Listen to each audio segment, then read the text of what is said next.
Hi guys, welcome back to my YouTube channel. So ಇವತ್ತಿನ ತಮಿಳ್ ನೋಡ್ಕೊಂಡು ನಿಮಗೆ ಗೊತ್ತಾಗಿರ್ಬೋದು ನಾನು ಯಾವ್ದು ಬಗ್ಗೆ ಮಾತಾಡ್ತಾ ಇದ್ದೀನಿ. ಸೊ ಏನಂದರೆ ಈಗ ತುಂಬ ಜನ ಏನು ಮಾಡ್ತಾರೆ ಅಂದರೆ ಚಾನಲ್ ಮಾಡಬೇಕಾದ್ರೆ ತುಂಬ ತಪ್ಪುಗಳು ಮಾಡ್ತಾರೆ. ಅದು ನಿಜವಾಗ್ಲೂ ಮೇಯ್ನಾಗಿ ನಾನು ಹೇಳೋದಂದರೆ ಸಾವಿರಾರು ಜನರು ಅಂದರೆ ಒಂದು 100 ಜನ ಅಥವಾ 1000 ಜನಗಳು ಚಾನಲ್ ಮಾಡಬೇಕಾದ್ರೆ ಒಂದು ತಪ್ಪು ಮಾಡ್ತಾರೆ. ಏನು ಗೊತ್ತುಂಟಾ? ಮೊದಲು ಒಂದು ಹೊಸ ಚಾನಲ್ ಕ್ರಿಯೇಟ್ ಮಾಡ್ತಾರೆ ಅಂದ್ಕೊಳ್ಳಿ. ಹೊಸ ಚಾನಲ್ ಕ್ರಿಯೇಟ್ ಮಾಡಿದ ಮೇಲೆ ಮುಂದೆ ಅವ್ರು ಏನು ಮಾಡ್ತಾರೆ, ಆ ಚಾನಲ್ಗೆ ಒಂದು ಫೋಟೋ ಏನೋ ಮಾಡ್ತಾರೆ ನೋಡಿ, ಫೋಟೋ ಆ್ಯಡ್ ಮಾಡ್ತಾರೆ ನೋಡಿ, ಅದನ್ನು ಮಾಡ್ತಾರೆ, ಎಡಿಟಿಂಗ್ ಮಾಡ್ತಾರೆ, ಅದು ಮಾಡ್ತಾರೆ. ಹೌದು, ಆದರೆ ಏನು ಗೊತ್ತಾ, ಈಗಿನ ಕಾಲ ಜನರು ಒಂದು ಎಕ್ಸಾಂಪಲ್ ಆಗಿ 1000 ಮೆಂಬರ್ಸ್, 1000 ಅಥವಾ ಲ್ಯಾಕ್ಸ್ ಮೆಂಬರ್ಸಲ್ಲಿ ಎಲ್ಲರೂ ಕೂಡ AI ಕಂಟೆಂಟೇ ಮಾಡೋದು. ಅದು ನಿಜವಾಗ್ಲೂ ಕೂಡ ದೊಡ್ಡ ತಪ್ಪು. AI ಕಂಟೆಂಟ್ ಮಾಡಬಾರ್ದು. ನಿಜವಾಗ್ಲೂ ಕೂಡ ಎಷ್ಟೊತ್ತಿ ಹೇಳಿದ್ರು ಯಾರಿಗೂ ಒಂಥರ ಅರ್ಥ ಸಹ ಆಗೋದಿಲ್ಲ. ಅದು ನಾವು ಯಾಕೆ ಹೇಳಬೇಕು, ನಾವು ಯಾಕೆ ವಿಡಿಯೋ ಮಾಡಿ ಅವರಿಗೆ ಹಾಗೆ ತಿಳಿಸ್ತೀವಿ ಅಂತ ಹೇಳ್ತಾರೆ.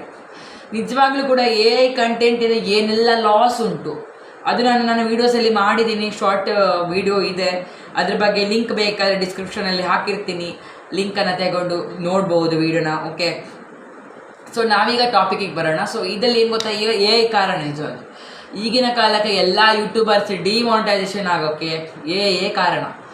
AI ಕಾರಣ ಇದ್ದ ಕಾರಣ ನಿಮ್ಮ ಡಿಮಾನಿಟೈಸೇಷನ್ ಆಗೋದು ಮೋನ ಆದಮೇಲೆ ಕೂಡ ಹಾಗೆ ಮಾಡ್ತಾರೆ ಯೂಟ್ಯೂಬರ್. 10ದಲ್ಲಿ ಜಾಯಿನ್ ಬಟನ್ ಬಂದರೂ ಕೂಡ ಯೂಟ್ಯೂಬ್ ಅವರೇ ಮೋನಿಟೈಸೇಷನನ್ನು ಡಿಮಾನಿಟೈಸ್ ಮಾಡಿಬಿಡ್ತಾರೆ. ಅದಕ್ಕೆ ಹೇಳೋದು AI ಕಂಟೆಂಟ್ ಮಾಡಬೇಡಿ ಅಂತ ಸುಮಾರು ಸತಿ ವಿಡಿಯೋ ಮಾಡಬೇಕಾದ್ರೆ ನಾನು ತಿಳಿಸಿದ್ದೇನೆ. ಆದರೂ ಕೂಡ ತುಂಬ ಜನ ಏನಾಗಲ್ಲ, ಮಾಡೋಣ ಅಂತ ಮಾಡ್ತಾರೆ. ಅವರಿಗೇನು ಒಟ್ಟು ಒಂದೇನು ಗೊತ್ತಾ, ಅವರಿಗೇನು ಅಲ್ಲಿ ಎಫರ್ಟೇ ಬೇಡ ಅಂತ. ಅವರಿಗೇನು ಎಫರ್ಟ್ ಅಂದರೆ ಕಷ್ಟ ಬೇಡ, ಏನು ವೀಡಿಯೋಸ ಮಾಡೋದು ಬೇಡ, ಬಜ್ಜಿ AI ಮಾಡೋಣ ಅಂತೇಳಿ ಮಾಡ್ತಾರೆ. ಮಾಡಲಿ, ಮತ್ತೇನು ಗೊತ್ತಾ, ಚಾನಲ್ ಮೌನ ಆಗುತ್ತೆ, ಮತ್ತು ಶುರು ಆಗುತ್ತೆ, ಚಾನಲ್ ರಿಮೂವ್ ಮಾಡಿಬಿಡ್ತಾರೆ, ಯೂಟ್ಯೂಬಿಂದ ರಿಮೂವ್ ಮಾಡಿಬಿಡ್ತಾರೆ. ಎಷ್ಟೇ ವ್ಯೂಸ್ ಬರಲಿ, ಎಷ್ಟೇ ಸಬ್ಸ್ಕ್ರೈಬರ್ ಆಗಿರಲಿ, ಫುಲ್ ರಿಮೂವ್. ಮೇನ್ ಏನು ಗೊತ್ತಾ, ಈಗ ಒಂದು ಸಬ್ಸ್ಕ್ರೈಬರು, ವಾಚ್ ಟೈಮು ಅದೆಲ್ಲ ಒಂದು ಸೆಕೆಂಡರಿ. ಆದರೆ ನಿಮ್ಗೆ ಹೆಂಗೆ ಗೊತ್ತು, ಈಗ ನಾವೆಲ್ಲರೂ ಹೋಗಿರ್ತೀವಿ, ಎಲ್ಲ ವಾಟ್ಸಪ್ ಅಂತ ಇರ್ತದೆ. ವಾಟ್ಸಪ್ಪಲ್ಲಿ ನಮಗೊಂದು ಒಂದು ಫ್ರೆಂಡ್ಸ್ ಎಲ್ಲರ ಕೂಡ ಒಟ್ಟಿಗೆ ಚಾಟ್ ಮಾಡಬೇಕಂದ್ರೆ ಗ್ರೂಪ್ ಚಾಟ್ ಮಾಡಬೇಕಲ್ವಾ, ಗ್ರೂಪಲ್ಲಿ ಮಾಡ್ತೇವಲ್ಲ, ಮಾತಾಡ್ಕೊಂಡು ವಾಟ್ಸಪ್ ಗ್ರೂಪಲ್ಲಿ ಮಾಡ್ತೀವಲ್ಲ, ಆ ಟೈಪಲ್ಲಿ ಒಂದು ಚಾನಲ್ ಅಂದರೆ ಗ್ರೂಪ್ ಥರ. ಈಗ ನಮ್ಗೆ ಎಷ್ಟೋ ಸಬ್ಸ್ಕ್ರೈಬರ್ಸ್ ಇರಲಿ, ಸಬ್ಸ್ಕ್ರೈಬರ್ಸು ನಾವು ಅದಕ್ಕೆ ಹಾಸ್ಟ್ ಅಂದರೆ ಎಡ್ಮಿಮು, ದೊಡ್ಡವರು, ನಾವು ಚಾನಲ್ಗೆ ಲೀಡರ್.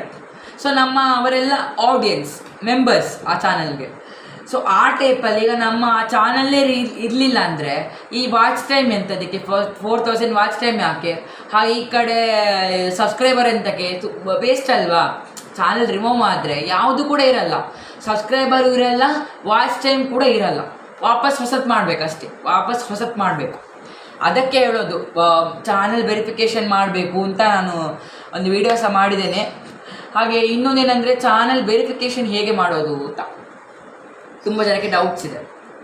ಅದು ಏನಂದರೆ, ವೆರಿಫಿಕೇಷನ್ಗೆ ನಿಮಗೆ ಏನು ಪ್ರಾಬ್ಲಮ್ ಇಲ್ಲ. ಫಸ್ಟ್ ಚಾನಲ್ ಓಪನ್ ಮಾಡ್ತೀರಲ್ವಾ, ಓಪನ್ ಮಾಡಿದ ಮೇಲೆ ಪೋಸ್ಟ್ ಆಪ್ಷನ್ ಇರುತ್ತೆ, ಪ್ಲಸ್ ಐಕಾನ್ ಕ್ಲಿಕ್ ಮಾಡಿದ್ರೆ ಪೋಸ್ಟ್ ಆಪ್ಷನ್ ಇರುತ್ತೆ. ಪೋಸ್ಟಿಗೆ ಕ್ಲಿಕ್ ಮಾಡಿದ್ರೆ ವೆರಿಫೈ ಅಂತ ಬರುತ್ತೆ. ವೆರಿಫೈ ಅಂತ ಬಂದಮೇಲೆ ಅಲ್ಲಿ ಕ್ಲಿಕ್ ಮಾಡಿ ನಿಮ್ಮ ಮೊಬೈಲ್ ನಂಬರ್ ವೆರಿಫಿಕೇಷನ್ ಮಾಡಿ, ಆಮೇಲೆ ಟೆಕ್ಸ್ಟ್ ಮೀ ಅಂತ ಮಾಡಿದ್ರೆ ನೆಕ್ಸ್ಟ್ ಕೊಟ್ಟರೆ ವೆರಿಫಿಕೇಷನ್ ಕೋಡ್ ಬರುತ್ತೆ ನಿಮ್ಮ ಮೊಬೈಲ್ ನಂಬರಿಗೆ ಯೂಟ್ಯೂಬ್ ಕಡೆಯಿಂದ. ಅದನ್ನು ಟೈಪ್ ಮಾಡಿಬಿಟ್ಟು ವೆರಿಫಿಕೇಷನ್ ಆಗುತ್ತೆ. ಅಲ್ಲಿ ಫಸ್ಟ್ ಸ್ಟೆಪ್ಪು. ಆಮೇಲೆ ನೆಕ್ಸ್ಟ್ ಶುರು ಆಗುತ್ತೆ ಅಡ್ವಾನ್ಸ್ ಫೀಚರ್. ಅಲ್ಲಿ ನಿಮಗೆ ಬರುತ್ತೆ take 6 second photo video or take photo ID, Aadhaar card ಅಂತ ಮಾಡಿ ಅಂತ ಬರ್ತದೆ. ನೀವಲ್ಲಿ ವಿಡಿಯೋ ಮಾಡಿದ್ರೆ ಒಳ್ಳೇದು ಸುಮಾರು, ಇಲ್ಲಾಂದರೆ ಫೋಟೋ ಆದರೆ ತುಂಬ ಕಷ್ಟ ಇದೆ, ಅಲ್ಲಿ ಆಗಲ್ಲ. ಫೋಟೋ ತುಂಬ ಕಷ್ಟ ಇದೆ, ಆಗೋದಿಲ್ಲ, ಕಷ್ಟ ಆಗುತ್ತೆ. ವಿಡಿಯೋ ಮಾಡಬೇಕು ಅಂದರೆ ಟೇಕ್ 6 ಸೆಕೆಂಡು ಒಂದು ವಿಡಿಯೋ. ಅವಾಗ ಏನಾಗುತ್ತೆ ಅಂದರೆ ವಿಡಿಯೋ ಮಾಡಿದರೆ ಅದು ಬೇಗ ಒಂದು 6 ಸೆಕೆಂಡ್ ಇರುತ್ತೆ, ವೆರಿಫಿಕೇಷನ್ ಆಗುತ್ತೆ. 24 ಗಂಟೆಯಲ್ಲಿ ನಿಮ್ಮ ಚಾನಲ್ ವೆರಿಫಿಕೇಷನ್ ಆಗಿಬಿಡುತ್ತೆ. ಮೊಬೈಲ್ ನಂಬರ್ ವೆರಿಫಿಕೇಷನ್ ಆಗಿದೆ. ಸೊ ಅಡ್ವಾನ್ಸ್ ಫೀಚರ್ ಅಂದರೆ ತಮ್ಮೇಲೆಲ್ಲ ಹಾಕ್ಬೇಕಾದ್ರೆ ಅದು ಬೇಕು.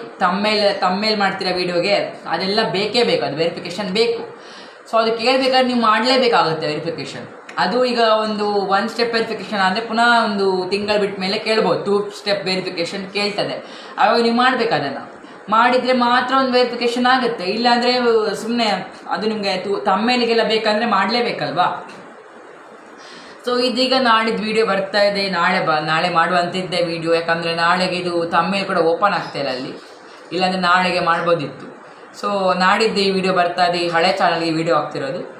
ಸೊ ಈಗ ನಾನು ಏನು ಹೇಳಿದೆ, ಸಬ್ಸ್ಕ್ರೈಬರ್ ತುಂಬ ಜನ ಎಲ್ಲಿಂದ ಪೇಡ್ ತಗೊಳ್ತಾರೆ, ಹಾಗೆ ಬೇರೆ ಬೇರೆ ಕಡೆಯಿಂದ ತಗೊಂಡು ಸಬ್ಸ್ಕ್ರೈಬ್ ಮಾಡ್ಕೊಳ್ತಾರೆ. ತುಂಬ ತಪ್ಪದು. ಯಾಕಂದರೆ ಸಬ್ಸ್ಕ್ರೈಬರು ನಮ್ಮ ಒಂದು ಜೆನ್ವಿನ್ ಆಗಿರಬೇಕು. ನಮ್ಮ ಚಾನಲ್ಗೆ ಬಂದು ಒಂದು ಸಬ್ಸ್ಕ್ರೈಬ್ ಮಾಡ್ಕೊಳ್ಳೋ, ಅಂದರೆ ಈಗ ಶಾರ್ಟ್ ವೀಡಿಯೋಸಾ ಲಾಂಗ್ ವೀಡಿಯೋ ಹಾಕ್ತೀರಾ, ಅದಕ್ಕೆ ಎಷ್ಟು ಕಮೆಂಟ್ ಬಂದು ಸಬ್ಸ್ಕ್ರೈಬ್ ಮಾಡ್ಕೊಳ್ತಾರಲ್ವಾ, ಅದೇ ಯೂಟ್ಯೂಬರು ಉಳಿಸೋದು, ಅಂದರೆ ಅದೇ ಯೂಟ್ಯೂಬರ್ ಇಟ್ಕೊಳ್ತಾರೆ. ಜೆನ್ವಿನ್ ಫೇಕ್ ಐಡಿ ಯಾರು ಸಬ್ಸ್ಕ್ರೈಬ್ ಮಾಡ್ಕೊಳ್ತಾರೋ ಅದರಲ್ಲಿ ನಿಮಗೆ ಸಬ್ಸ್ಕ್ರೈಬರ್ ಇರುವುದಿಲ್ಲ, ಲೆಸ್ ಮಾಡ್ತಾರೆ. ಯೂಟ್ಯೂಬರ್ಗೆ ಗೊತ್ತಾಗ್ತದೆ ನಿಮ್ಮ ಚಾನಲನ್ನು ನೀವು ವೀಡಿಯೋ ಹಾಕ್ಬೇಕಾದ್ರೆ ವ್ಯೂಸ್ ಅಂತ ಬಂದರೂ ಕೂಡ ನಮ್ಮ ಚಾನಲನ್ನು ಯೂಟ್ಯೂಬರ್ ನೋಡ್ತಾರೆ, ನಾವು ನೋಡಿದ್ರು ಕೂಡ ಯೂಟ್ಯೂಬರ್ ನೋಡ್ತಾರೆ. ಮತ್ತು ಇನ್ನೊಂದೇನೆಂದರೆ ತುಂಬ ಜನ ಏನು ಮಾಡ್ತಾರೆ ಅಂದರೆ, ನನಗೆ ನೋಡಿದ್ದೇನೆ, ತುಂಬ ಜನ ಸಹಜವಾಗಿ ತನ್ನ ವೀಡಿಯೋನ ತಾನೇ ನೋಡೋದು, ತನ್ನ ವೀಡಿಯೋ ಇರುತ್ತಲ್ವ ಅದನ್ನು ತಾನೇ ನೋಡೋದು, ತನ್ನ ವೀಡಿಯೋಸನ್ನು ತಾನೇ ನೋಡೋದು, ಯಾವುದು ಲಾಂಗ್ ವೀಡಿಯೋಸ್ ಇರುತ್ತಲ್ವ ಅದನ್ನು ತಾನೇ ನೋಡೋದು. ಅದು ಮಾಡಬಾರ್ದು ಅಂತ ಹೇಳಿದರೂ ಅರ್ಥ ಆಗಲ್ಲ, ಅದನ್ನು ಮಾಡಬಾರ್ದು ಹೇಳಿದರೆ ಅರ್ಥವೇ ಆಗಲ್ಲ. ಎಷ್ಟು ಸತಿ ಹೇಳಬೇಕು ಮಾಡಬೇಡಿ ಅಂತೇಳಿ. ತನ್ನ ವೀಡಿಯೋನ ತಾನು ನೋಡೋಕ್ಕಿಲ್ಲ, ಯೂಟ್ಯೂಬರು ವ್ಯೂಸ್ ಬರಲ್ಲ, ತನ್ನ ವೀಡಿಯೋ ತಾನು ನೋಡಿದರೆ ವ್ಯೂಸ್ ಬರಲ್ಲ. ಬೇರೆ ಐಡಿಯಿಂದ ನೀವೀಗ ಈಗ ಶಾರ್ಟ್ ವೀಡಿಯೋ ನೋಡಿ, ಶಾರ್ಟಿಗೆ ನೀವು ಶಾರ್ಟ್ ಅಪ್ಲೋಡ್ ಮಾಡ್ತೀರಾ, ಅದನ್ನು ನಿಮಗೆ ನೋಡಬೇಕು ಅಂದರೆ ನೀವು ಬೇರೆ ಐಡಿನ ನೋಡಿ, ಅಂದರೆ ನಿಮ್ಮ ಬೇರೆ ಚಾನಲ್ ಐಡಿಯಿಂದ ನೋಡಿ ಆ ಶಾರ್ಟ್ ವೀಡಿಯೋನ. ನಿಮ್ಮ ಚಾನಲ್ ಐಡಿಯಿಂದ ನೋಡಿದರೆ ಆ ವ್ಯೂಸ್ ಬರಲ್ಲ, ಹಾಗೆ ವ್ಯೂಸ್ ನಿಂತೋಗುತ್ತೆ. ಅದಕ್ಕೋಸ್ಕರ ಹೇಳೋದು, ಚಾನಲ್ ನೋಡಬೇಕಾದ್ರೆ ವೀಡಿಯೋಸ್ ಕೂಡ ನೀವಾಗಿ ನೋಡೋಂಗಿಲ್ಲ. ಈಗ ನೀವು ವೀಡಿಯೋ ಮಾಡಿರ್ತೀರಾ, ಆ ವೀಡಿಯೋನ ಫಸ್ಟ್ ನೋಡಿ, ಅಂದರೆ ಪ್ಲೇ ಮಾಡಿ ನೋಡಿ, ಏನಾದರೂ ಬ್ಯಾಕ್ಗ್ರೌಂಡ್ ತಪ್ಪಿದೆ ಸರಿ ಮಾಡ್ಕೊಳ್ಳಿ. ಅದು ಮಾಡಿದರೆ ಕರೆಕ್ಟಾಗಿ ಆಗುತ್ತೆ, ನಿಮ್ಮ ಚಾನಲ್ಗೆ ಒಳ್ಳೆ ವ್ಯೂಸ್ ಬರುತ್ತೆ. ಇಲ್ಲ ಅಂದರೆ ನೀವು ಆ ವೀಡಿಯೋನ ಅಂದರೆ ಈಗ ನೀವು ಅಪ್ಲೋಡ್ ಮಾಡಿರ್ತೀರ, ಅದನ್ನೇ ನಿಮ್ಮ ಚಾನಲ್ನಲ್ಲಿ ನೋಡೋದು, ಬೇರೆ ಕುತ್ಕೊಂಡು ನೋಡೋದು, ಹಂಗೆ ಮಾಡಬಾರ್ದು. ಶಾರ್ಟಿಗೆ ನಿಮ್ಗೆ ಅನಗತ್ಯ, ಯಾಕಂದರೆ ಶಾರ್ಟಿಗೆ ನಿಮ್ಗೆ ಅದು ಒಂದು ಸತಿ ವ್ಯೂ ಬರಬೇಕಾಗತ್ತೆ. ಜನ ನೋಡಬೇಕಾದ್ರೆ ನೀವು ಒಂದು ಸತಿ ನೋಡಿ ಲೈಕ್ ಕೊಡಬೇಕು, ಹಾಗೆ ಕಮೆಂಟ್ ಕೂಡ ಆನ್ ಮಾಡಬೇಕಲ್ಲಿ. ಅದಕ್ಕೋಸ್ಕರ ನಿಮ್ಮ ಬೇರೆ ಐಡಿಯಿಂದ ಆನ್ ಮಾಡಿ, ಏನು ಮಾಡಿ ಲೈಕ್ ಕೊಡಿ, ಆಮೇಲೆ ಅದು ಒಮ್ಮೆ ವಾಚ್ ಮಾಡಿ, ಆವಾಗ ಅಲ್ಲಿ ವ್ಯೂಸ್ ಬರುತ್ತೆ ನಿಮಗೆ. ನಿಮ್ಮ ಅದೇ ಐಡಿನ ವಾಚ್ ಮಾಡಿದ್ರೆ ವಾಚ್ ಅವರ್ ಇದು ಬರಲ್ಲ, ಏನು ಹೇಳ್ತಾರೆ, ವ್ಯೂಸ್ ಕಡಿಮೆ ನಿಮಗೆ ಇರ್ತದೆ.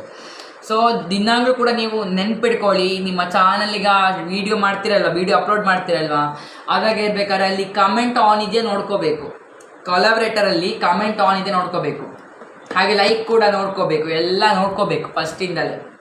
ನೋಡ್ಕೊಂಡ್ರೆ ಮಾತ್ರ ಒಂದು ಚಾನಲ್ಗೆ ಗ್ರೋತ್ ಇರ್ತದೆ, ವ್ಯೂಸ್ ಬರ್ತದೆ, ಎಲ್ಲ ಬರ್ತದೆ, ಇಲ್ಲಾಂದರೆ ಬರಲ್ಲ. ಸೊ ತುಂಬ ಜನ ತಪ್ಪು ಇದೇ ಮಾಡೋದು, ಕಂಟೆಂಟ್ ಆಗಲಿ ಈ ಥರ ರಿವ್ಯೂಸ್ ಕಂಟೆಂಟ್ ಹಾಕೋದು, ಹಾಗೆ ತಮ್ಮ ವೀಡಿಯೋನ ತಾವೇ ನೋಡೋದು, ಅದೆಲ್ಲ ಮಾಡಬಾರ್ದು. ಮತ್ತು ಇನ್ನೊಂದು ಮಿಕ್ಸ್ಡ್ ಕಂಟೆಂಟ್ ಹಾಕೋದು, ಆ ಕಡೆಗೆ ಇದು ಹಾಕಿದರೆ ಈ ಕಡೆ ಇದು ಹಾಕೋದು, ಅದು ಎಂಥ ಅವಸ್ಥೆ ಏನೋ ಗೊತ್ತಿಲ್ಲ ನನಗೆ.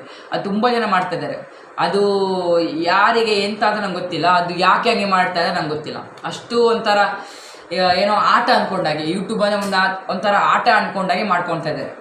ಅದು ತುಂಬ ಜನರಿಗೆ ಹೇಳಿದ್ದೆ ನಾನು ಲೈವಲ್ಲಿ, ಆದರೂ ಕೂಡ ಹಾಗೆ ಮಾಡ್ತಾಯಿದ್ದಾರೆ. ಎಸ್ಪೆಷಲಿ ನಾನು ಹೆಸರೆಲ್ಲ ಹೇಳೋದಿಲ್ಲ ಯಾರೆಲ್ಲ ಮಾಡ್ತಿದ್ದಾರೆ ಅಂತೇಳಿ, ಅದು ಕೂಡ ಮಾಡಬಾರ್ದು ಅಂತ ಹೇಳೋದಷ್ಟೇ. ಮತ್ತು ನಾನು ಗೊತ್ತಿಲ್ಲ, ಬೇರೆಯವ್ರಿಗೆ ಏನು ಮಾಡ್ತೀರೋ ನಿಮ್ಮ ಇಷ್ಟ, ನೀವು ಮಾಡ್ಕೊಳ್ಳೋದ್ರೆ ಮಾಡ್ಕೊಳ್ಬೋದು. ನನ್ನ ವೀಡಿಯೋನ ಯಾರಿಗೆ ಒಂಥರ ವಿಡಿಯೋ ಮೇಲೆ ನಂಬಿಕೆ ಇದ್ದವರು ಕೂಡ ಇದು ನೋಡಿ, ಯಾಕಂದರೆ ಇದು ಮೇಯ್ನಾಗಿ ಬೇಕು ವಿಡಿಯೋ, ನಿಮಗೆ ಬೇಕೇ ಬೇಕು. ಹಾಗೆ ಚಾನಲ್ ತಪ್ಪು ಮಾಡೋದನ್ನು ನಿಲ್ಲಿಸಿ. ಮತ್ತು ನಾನು ಒಂದೇ ಹೇಳ್ತೆ, ಮೇಯ್ನ್ ಪಾಯಿಂಟ್ ಏನು ಗೊತ್ತಾ, ಚಾನಲಲ್ಲಿ ನೀವು 4 ತಪ್ಪು ಮೇಯ್ನಾಗಿ ಮಾಡ್ತೀರಾ, 4 ತಪ್ಪು ಮೇಯ್ನಾಗಿ ಮಾಡ್ತೀರಾ. ಮೊದಲು ಚಾನಲ್ ಓಪನ್ ಮಾಡಿದ ಮೇಲೆ ಆ ಚಾನಲ್ ನಡೆಸೋದೇ ಇಲ್ಲ. ಏನು ಗೊತ್ತಾ, ನೀವೀಗ ಚಾನಲನ್ನು ಕ್ರಿಯೇಟ್ ಮಾಡ್ತೀರಾ, ಅದನ್ನು ನಡೆಸೋದಂದ್ರೇನು, ಶಾರ್ಟ್ ವೀಡಿಯೋಸ್ ಹಾಕಲ್ಲ, ಲಾಂಗ್ ವೀಡಿಯೋ ಮಾಡಲ್ಲ, ಏನು ಮಾಡಲ್ಲ, ಸುಮ್ಮನೆ ಚಾನಲ್ ಖಾಲಿ ಬಿಟ್ಬಿಡ್ತೀರ. ಅದು ಒಂದು ತಪ್ಪು. ಎರಡನೇ ತಪ್ಪೇನಂದರೆ, ನಿಮ್ಮ ಚಾನಲ್ಗೆ ಯಾವುದ್ಯಾವುದೋ ತಗೊಂಡು ಇನ್ಸ್ಟಾಗ್ರಾಮಿಂದ ಆಗಲಿ ಫೇಸ್ಬುಕ್ಕಿಂದ ತೆಗೆದುಕೊಂಡು ವೀಡಿಯೋ ಹಾಕೋದು, ಅದು ಎರಡನೇ ತಪ್ಪು. ಮೂರನೇ ತಪ್ಪೇನೆಂದರೆ, ನಿಮ್ಮ ಚಾನಲ್ಗೆ ಒಂದು ಯಾವುದೋ ಅಂದರೆ ಹೇಳ್ತಾರಲ್ಲ, ಯಾರು ಸೂಪರ್ ಸ್ಟಾರ್ ಫೋಟೋ, ಯಾರ್ದೋ ಎಡಿಟಿಂಗ್ ಮಾಡ್ಕೊಂಡು ಶಾರ್ಟ್ ವೀಡಿಯೋ ಅದೆಲ್ಲ ಹಾಕೋದು, ಅದು ಮೂರನೇ ತಪ್ಪು. ಮಾಡೋಂಗಿಲ್ಲ. ನೀವು ಯಾರು ಸೂಪರ್ ಸ್ಟಾರ್ ನಿಮ್ಗೆ ಇಷ್ಟ ಇರ್ತೀರ, ಅವರ ಸ್ಕ್ರೀನ್ ಶಾಟ್ ತೆಕ್ಕೊಂಡು ಅವರ ವೀಡಿಯೋ ಮಾಡಿ ಇಂದ ಅದನ್ನೆಲ್ಲ ಹಾಕೋದು, ಡ್ಯಾನ್ಸ್ ಮಾಡೋದು ಅದೆಲ್ಲ ಹಾಕಿದರೆ ಚಾನಲ್ ಬಪ್ಪ ಗೋವಿಂದ, ಚಾನಲ್ ಹೋಗಿದೆ ಅಷ್ಟೇ, ಹೋಗತ್ತೆ. ಮತ್ತು 4ನೇ ತಪ್ಪು, ಕೊನೆ ತಪ್ಪು ತುಂಬ ಜನ ಮಾಡ್ತಾರೆ. ಅದೇನಂದರೆ ಇದು ಚಾನಲಲ್ಲಿ ಸೆಟ್ಟಿಂಗ್ ಮಾಡ್ಕೊಳ್ಳಲ್ಲ, ಅದು ತುಂಬ ತಪ್ಪು. ಯಾಕಂದರೆ ಅದು ಮಾಡಿಕೊಂಡ್ರೆ ಮಾತ್ರ ನಿಮ್ಮ ಚಾನಲ್ನು ಕಾಣೋದು ಹೊರಗಿನವರಿಗೆ. ನೀವು ಮಾಡ್ಕೊಂಡಿಲ್ಲ ಅಂದರೆ ಯಾರು ಜನಕ್ಕೂ ನೀವು ಎಷ್ಟು ಲಾಗ್ ಹಾಕಿ ಎಷ್ಟು ವೀಡಿಯೋ ಮಾಡಿದರೂ ಕೂಡ ಪ್ರಯೋಜನ ಇಲ್ಲ, ತುಂಬ ಪ್ರಯೋಜನ ಇಲ್ಲ. ಎಷ್ಟು ವೀಡಿಯೋ ಹಾಕ್ತೀರ ನೀವು, 1000 ವೀಡಿಯೋಸ್ ಹಾಕಿ, ಎಷ್ಟು ವೀಡಿಯೋ ಹಾಕಿದರೂ ಕೂಡ ವ್ಯೂಸ್ ಬರಲ್ಲ. ಯಾಕಂದರೆ ಆ ವಿಡಿಯೋ ಆಪ್ಷನ್ ಆನ್ ಇರಬೇಕು, ಸೆಟ್ಟಿಂಗ್ ಆಪ್ಷನ್ ಆನ್ ಇರಬೇಕು. YT ಸ್ಟುಡಿಯೋದಲ್ಲಿ ಅದು ಆಪ್ಷನ್ ಇದೆ, ಅದನ್ನು ಆನ್ ಮಾಡ್ಕೊಳ್ಬೇಕು. ಅದು ಆನ್ ಮಾಡಿದರೆ ಮಾತ್ರ ನಿಮ್ಮ ಕಮೆಂಟ್ಸು ಕೂಡ ಬರುತ್ತೆ, ಹಾಗೆ ವ್ಯೂಸ್ ಬರುತ್ತೆ, ಸಬ್ಸ್ಕ್ರೈಬರ್ ಆಗ್ತಾರೆ, ಜನ ಬರ್ತಾರೆ. ಇಲ್ಲಾಂದರೆ ಬರೋದಿಲ್ಲ ಜನ, ವ್ಯೂಸ್ ಬರಬೇಕಲ್ವಾ. ಈಗ ನಿಮ್ಗೆ ಯಾರಾದರೂ ಎಕ್ಸಾಂಪಲ್ ಆಗಿ ನನಗೊಂದು ಯಾವ ಟಾಪಿಕ್ ಸರ್ಚ್ ಮಾಡ್ತಾ ಇದ್ದೆ, ನನ್ನ ವೀಡಿಯೋ ಮೇಲಕ್ಕೆ ಬಂತು. ಯಾಕೆ? ನನ್ನ ಚಾನಲ್ಗೆ ನಾನು ಒಂದು ಸೆಟ್ಟಿಂಗ್ ಮಾಡ್ಕೊಂಡಿದ್ದೀನಿ. ಸೆಟ್ಟಿಂಗ್ ಏನಂದರೆ ಅದು ಯೂಟ್ಯೂಬಿಂದಲೇ ಕೊಟ್ಟಿದ್ದಾರೆ ಅವರು ಸೆಟ್ಟಿಂಗು. ಅಲ್ಲಿ ಕ್ಲಿಕ್ ಮಾಡಿಬಿಟ್ಟು ಅದನ್ನು ಆಲಿಗೆ ಮಾಡಿದ್ರೆ ಮಾತ್ರ ಸರ್ಚಲ್ಲಿ ಬರುತ್ತೆ. ಹಾಗೆ ಹೋಮ್ ಟ್ಯಾಬ್ ಆಪ್ಷನ್ ಆನ್ ಮಾಡಬೇಕು. ಹಾಗೆ ಫಾರ್ ಯು ಇದೆಲ್ಲ ಅದು ಕೂಡ ಆನ್ ಮಾಡ್ಕೋಬೇಕು. ಹಾಗೆ ಲೈವು, ವಿಡಿಯೋ ಮತ್ತು ಶಾರ್ಟ್ಸ್ 3 ತೋರಿಸ್ಬೇಕಂದ್ರೆ ಸೇವ್ ಕೊಟ್ಟರೆ 3 ಕೂಡ ಬರ್ತತ್ತೆ. ಇಲ್ಲ ಅಂದರೆ ಬರೀ ಲೈವ್ ಬೇಕಾ, ಲೈವೇ ಮತ್ತು ಶಾರ್ಟ್ ಏನು ಇಲ್ಲ. ಶಾರ್ಟು ನೀವು ಎಷ್ಟು ಹಾಕಿದ್ರು ಕೂಡ ಬರಲ್ಲ, ವೀಡಿಯೋ ಕೂಡ ಹಾಕಿದ್ರು ಬರಲ್ಲ, ಅದು ಮೇಯ್ನ್. ಮತ್ತು ಇನ್ನೊಂದೇನೆಂದರೆ ಇದ್ರ ಬಗ್ಗೆ ನಾನು ಇಷ್ಟು 4 ಪಾಯಿಂಟ್ಸ್ ಹೇಳಿದೆ ಅಲ್ವಾ, ಈ 4 ಪಾಯಿಂಟಲ್ಲಿ ನೀವು ಒಂದು ಮಾಡಿದ ತಪ್ಪು ಕೂಡ ತುಂಬ ಕಷ್ಟ ಇದೆ ಚಾನಲ್ ಮಾಡೋಕ್ಕೆ. ಚಾನಲ್ ಮಾಡಿದ್ಮೇಲೆ ಡೆಡ್ಡೇ, ಸುಮ್ಮನೆ ಒಂದು ವರ್ಷ ಸಹ ಚಾನಲ್ ಮಾಡಲ್ಲ ಬಿಟ್ಕೊಳ್ಳಿ, ಒಂದು ವೀಡಿಯೋ ಹಾಕಲ್ಲ, ಒಂದು ಶಾರ್ಟ್ ಮಾಡಲ್ಲ ಅಂದರೆ ಚಾನಲ್ ಡೆಡ್ ಆಗುತ್ತೆ, ವೇಸ್ಟ್. ಆ ಚಾನಲ್ ವೇಸ್ಟು. ಅದಕ್ಕೆ ಹೇಳೋದು, ವೀಡಿಯೋಸ್ ಹಾಕಬೇಕು, ಶಾರ್ಟ್ ಮಾಡಬೇಕು. ಲೈವ್ ನಿಮ್ಮ ಇಷ್ಟ, ಲೈವ್ ನೀವು 50 ಸಬ್ಸ್ಕ್ರೈಬರ್ ಆಗಿ ಕಂಪ್ಲೀಟಾಗಿ ಮಾಡ್ತೀರಾ ಅಥವಾ 1K ಆಗಿ ಮಾಡ್ತೀರಾ, ನಿಮ್ಮ ಇಷ್ಟ, ಮಾಡ್ಬೋದು. ಓಕೆ, ಅದಕ್ಕೇನು ಅಡ್ಡಾಡಿ ಇಲ್ಲ. ಆದರೆ ವೀಡಿಯೋಸ್ ಶಾರ್ಟ್ಸ್ ಹಾಕಲೇಬೇಕು, ಕಂಪಲ್ಸರಿ. ಮತ್ತು ನೀವು ಅಕಸ್ಮಾತಾಗಿ ನಾನಂತೂ ಶಾರ್ಟ್ ಫಸ್ಟಿಂದ ಸ್ಟಾರ್ಟ್ ಮಾಡಿದ್ದು, ಶಾರ್ಟ್ ವೀಡಿಯೋದಿಂದ ಸ್ಟಾರ್ಟ್ ಮಾಡಿದ್ದು. ಫಸ್ಟ್ ಶಾರ್ಟಿಂದಲೇ ನಾನು 100 ಸಬ್ಸ್ಕ್ರೈಬರಲ್ಲಿ ರೀಚ್ ಆಗಿದ್ದೇನೆ. ಫುಲ್ ವಾಚರ್ ಕೂಡ ನನಗೆ ಮುಕ್ಕಾಲು ವರ್ಷ ಶಾರ್ಟಿಂದಲೇ ಬಂದದ್ದು ನನಗೆ. ಆಮೇಲೆ ನಾನು ವೀಡಿಯೋಸ್ ಎಲ್ಲ ಸ್ಟಾರ್ಟ್ ಮಾಡಿದೆ, ಲಾಗ್ ವೀಡಿಯೋಸು ಎಲ್ಲ ಹೇಳಿದರು ನನಗೆ. ಅವರೆಲ್ಲ ಹೇಳಿದ್ರು ವೀಡಿಯೋ ಮಾಡು, ಕಿರಣ ಸಿಸಿ ಹೇಳಿದರು ವೀಡಿಯೋ ಮಾಡು ಅಂತೇಳಿ. ಸೊ ಎಲ್ಲ ಅವರು ಹೇಳಿದ್ಮೇಲೆ ನಾನು ವೀಡಿಯೋ ಸ್ಟಾರ್ಟ್ ಮಾಡಿದೆ. ನನಗೇನು ಪರಿಚಯ ಇಲ್ಲ, ಏನು ಗೊತ್ತಿಲ್ಲ, ನಾನೊಂದು ಲಾಗ್ ವೀಡಿಯೋ ಮಾಡ್ತಿದ್ದೆ, ಎಲ್ಲ ಮಾಡಿದೆ. ಆಮೇಲೆ ನನಗೇನು ವ್ಯೂಸ್ ಅದೇ ಇಲ್ಲಪ್ಪ, ನಾನು ಸ್ವಲ್ಪ 4-5 ವ್ಯೂಸ್ ಬರ್ತಿದ್ದೇನಷ್ಟೇ, ಮತ್ತೆ ನಿಮ್ಗೆ ಬರ್ತಿರಲಿಲ್ಲ. ನನಗೆ ಕೂಡ ಈಗ ಅದು 6 ವ್ಯೂಸ್ ಬರ್ತಾಯಿದೆ. ನಿನ್ನೆ ಒಂದು ವೀಡಿಯೋ ಮಾಡಿದ್ದೆ, 6 ವ್ಯೂಸ್ ಬಂತು. ಯಾಕಂದ್ರೆ ನಾನು ಆ ವೀಡಿಯೋನ ನೋಡಿಬಿಟ್ಟಿದ್ದೆ. ನನ್ನ ತಪ್ಪು ಮಾಡಿದ್ದೆ. ತಪ್ಪನ್ನು ತಿದ್ಕೊಳ್ಳೋಕ್ಕೆ ನಾನೇನು ತಪ್ಪು ಮಾಡಿಲ್ಲ ಹೇಳ್ತಾ ಇಲ್ಲ, ನನ್ನ ತಪ್ಪು ಕೂಡ ಇದೆ. ಸೊ ನಾನು ನನ್ನ ತಪ್ಪನ್ನು ತಿದ್ಕೊಳ್ತಾ ಇದ್ದೀನಿ. ನಾನಿನ್ನು ಮಾಡಲ್ಲ, ಆ ತಪ್ಪು ಮಾಡಲ್ಲ ಅಂತ. ನಮ್ಮ ವೀಡಿಯೋನ ನಾವೇ ವಾಚ್ ಮಾಡ್ಕೊಳ್ಳೋದು ಅದು ತುಂಬ ತಪ್ಪು. ಚಾನಲ್ಗೆ ಒಂದು ಎಫೆಕ್ಟ್ ಬೀಳುತ್ತೆ. ಹಾಗೆ ಯೂಟ್ಯೂಬರ್ ಆ ವ್ಯೂಸ್ ಕಳಿಸಲ್ಲ, ವ್ಯೂಸ್ ಮಾಡಲ್ಲ ಅಂತ, ವ್ಯೂಸ್ ಬರಲ್ಲ ಅಂತೇಳಿ ಚಾನಲ್ಗೆ. ನಮ್ಮ ವೀಡಿಯೋ ನಾವು ನೋಡ್ಕೋಬಾರ್ದು. ಯಾರು ಅಂದರೆ ವ್ಯೂವರ್ಸ್ ನೋಡ್ತಾರಲ್ಲ ಅವರೇ ನೋಡಬೇಕು. ನಾವು ವೀಡಿಯೋ ಅಪ್ಲೋಡ್ ಮಾಡೋಕ್ಕೆ ಮುಂಚೆ ಎಲ್ಲ ಚೆಕ್ ಮಾಡಬೇಕು, ಬ್ಯಾಕ್ಗ್ರೌಂಡ್ ಸರಿ ಇದೆಯಾ, ಅದು ಸರಿ ಇದೆ, ಇದು ಸರಿ ಇದೆಯಲ್ಲ ನೋಡ್ಕೊಂಡು ಮಾಡ್ಕೋಬೇಕು. ಅಪ್ಲೋಡ್ ಆದಮೇಲೆ ನೋಡೋಕ್ಕಿಲ್ಲ. ಶಾರ್ಟ್ ವಿಡಿಯೋ ಕೂಡ ನಿಮ್ಮ ಬೇರೆ ಚಾನಲಿಂದ ID ನೋಡಿ, ಅಥವಾ ನಿಮ್ಮ ಚಾನಲ್ ನೋಡಬೇಡಿ. ನಿಮ್ಮ ಚಾನಲ್ ನೋಡಿದರೆ ಅದು ವ್ಯೂಸ್ ಬರಲ್ಲ. ನಿಮ್ಮ ಚಾನಲ್ನ ನೋಡಿದರೆ ಅದಕ್ಕೆ ವ್ಯೂಸ್ ಬರಲ್ಲ.